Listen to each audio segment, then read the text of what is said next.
द्वादश के सभी बच्चों का सांख्यिकी के इस वीडियो लेक्चर में हार्दिक स्वागत। आज हम पढ़ने वाले हैं बच्चों चित्रों के प्रकार, जिसमें सबसे पहले हम पढ़ने वाले हैं वन डायमेंशनल डायग्राम यानी कि एक विमा चित्र को। दूसरा है द्विविमा चित्र, टू डायमेंशनल डायग्राम।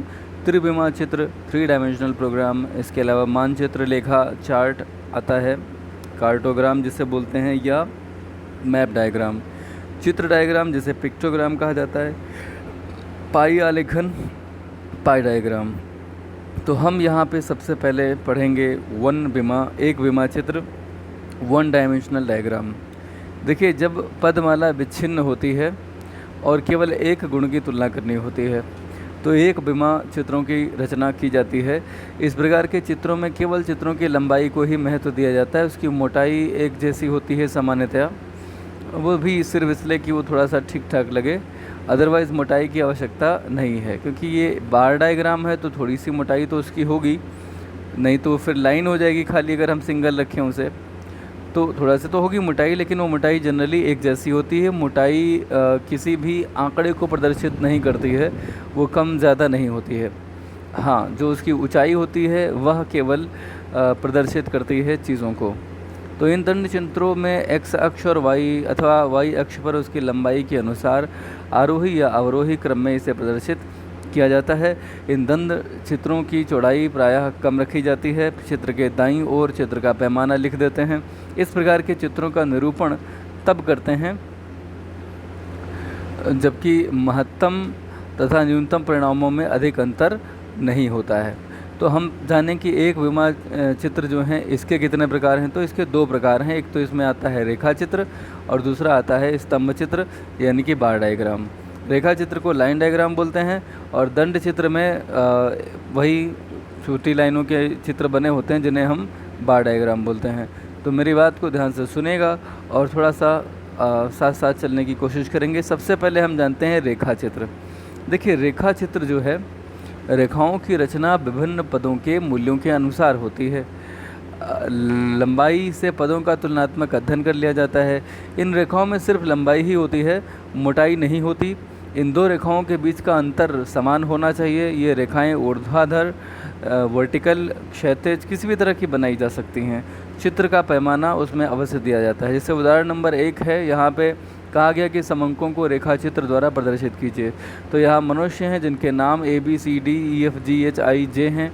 मासिक आय उनकी 100-200 क्रमशः दी गई है।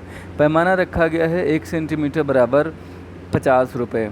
तो आप देखिए, सबसे कम आय जो है वो है 100 रुपये और सबसे अधिक आय जो आपको इसमें दिख रही है वो है 450।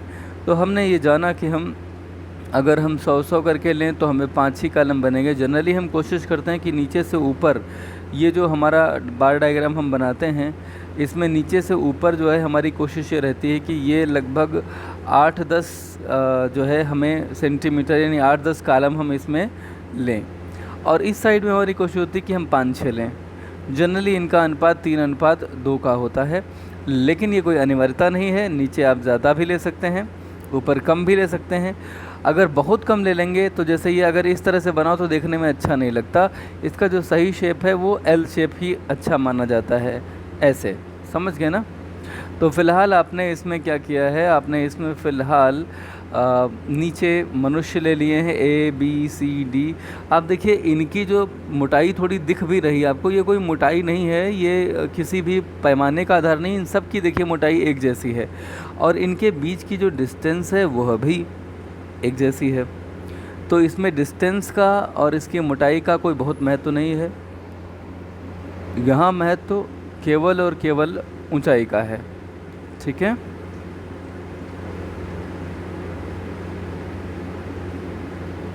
तो फिलहाल हम बात करते हैं इसके आगे की। तो आइए इसे समझने की कोशिश करते हैं। ए जिनकी मासिक आय 100 है, तो आप देखिए ए जो है इधर ये मासिक आय दी गई है। तो ये जो मासिक आय है, इस मासिक आय को हमने 1 सेंटीमीटर बराबर माना है कितना, 50 रुपये। तो अगर 100 आय है ए की तो हमने 2 बॉक्सेस ले लिए हैं और ये आपने एक रेखा चित्र यहाँ पे खींच दिया है। कहाँ, 100 तक का।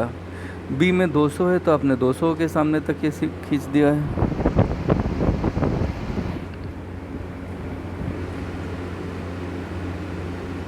और उसके बाद में है सी, ये है 150।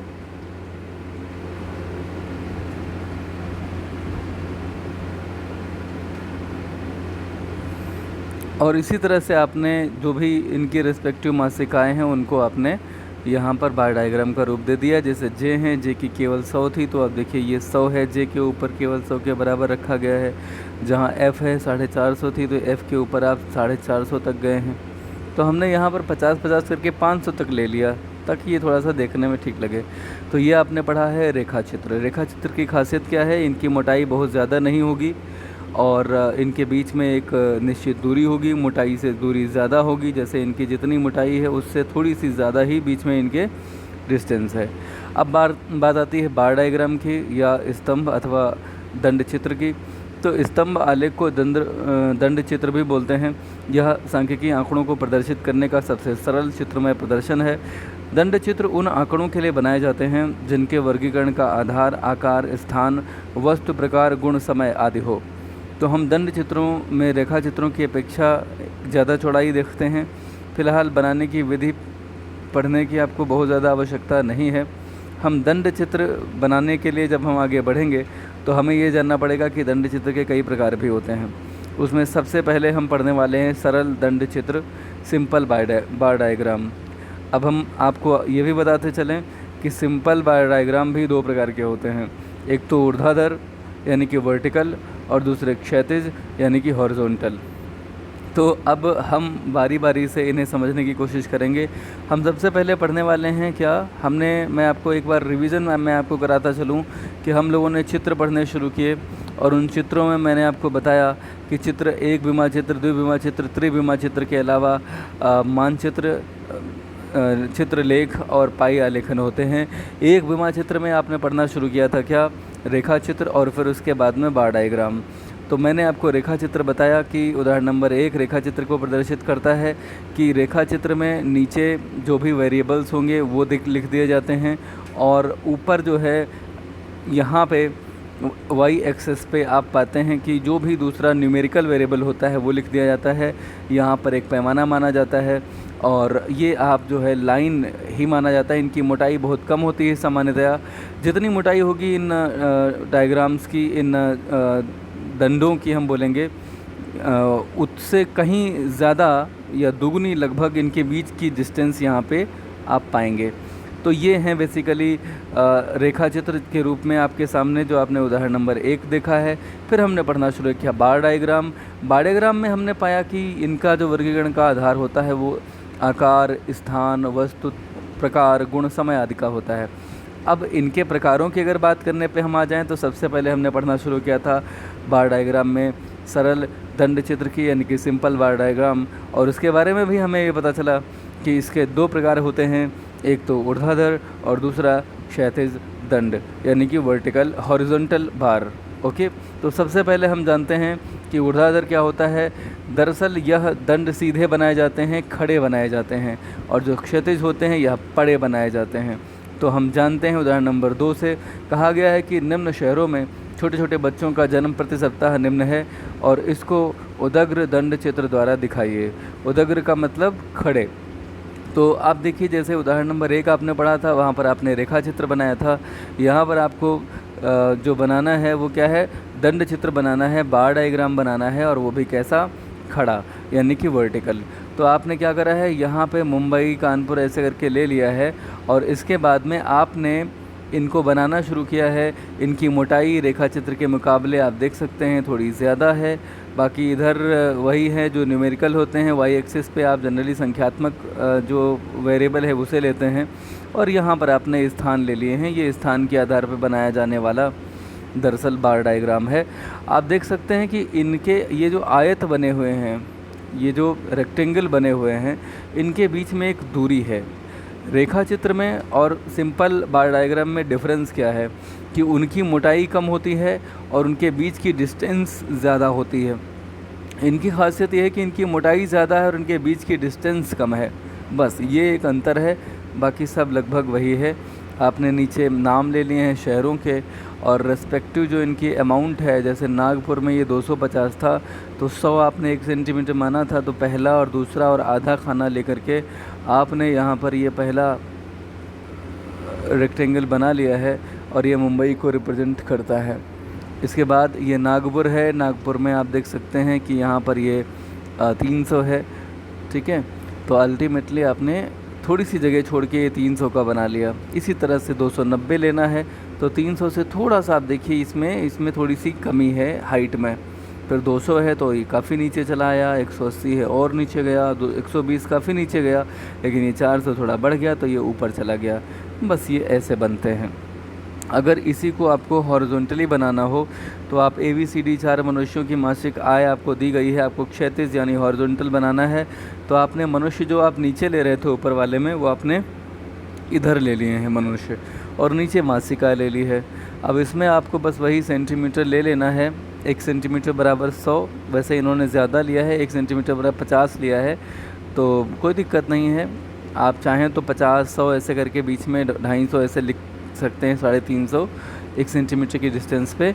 बाकी वही जो माप दिए गए हैं वही, जैसे A के आगे 500 आपको करना है तो आपने A लिखा और इसको खींच दिया कहाँ तक, जहाँ 500 आता है, ठीक है। तो मुझे लगता है कि आपको ये बात समझ में आ रही होगी। इसको आपने यहाँ तक खींच दिया जहाँ तक 500 आता है, ओके। तो एक तो बात ये रही। अब हम आगे बढ़ते हैं द्विदिशा दंड चित्र की ओर, 2 डायरेक्शनल बार डायग्राम। तो द्विदिशा का मतलब होता है कि इसमें 2 डायरेक्शन में ये बार डायग्राम जाते हैं। यानी कि एक तो डायरेक्शन आप देख सकते हैं ये ऊपर की तरफ है और दूसरा ये नीचे की तरफ है। दरअसल कुछ ऐसे आंकड़े होते हैं जिनमें हो सकता है कि कुछ आंकड़े प्लस के हों और कुछ माइनस के भी हों। कहीं कुछ चीज़ों में बढ़ोतरी दिखती है और कुछ चीज़ों में कमी दिखती है, तो उनमें हम बनाते हैं द्विदिशा दंड चित्र, ठीक है। तो सबसे पहले हम जानते हैं कि क्षैतिज दंड चित्र होते क्या हैं। इसमें 2 विपरीत गुणों वाले तथ्यों का प्रदर्शन किया जाता है। इस प्रकार के दंड चित्र में दंडों को आधार के दोनों तरफ प्रदर्शित किया जा सकता है। यहाँ 0 आधार होता है, इसके नीचे भी और इसके ऊपर भी। तो 2 विपरीत प्रकार की सूचनाओं का प्रदर्शन इनमें संभव हो पाता है, इसीलिए इसको द्विदिशा दंड चित्र भी बोलते हैं।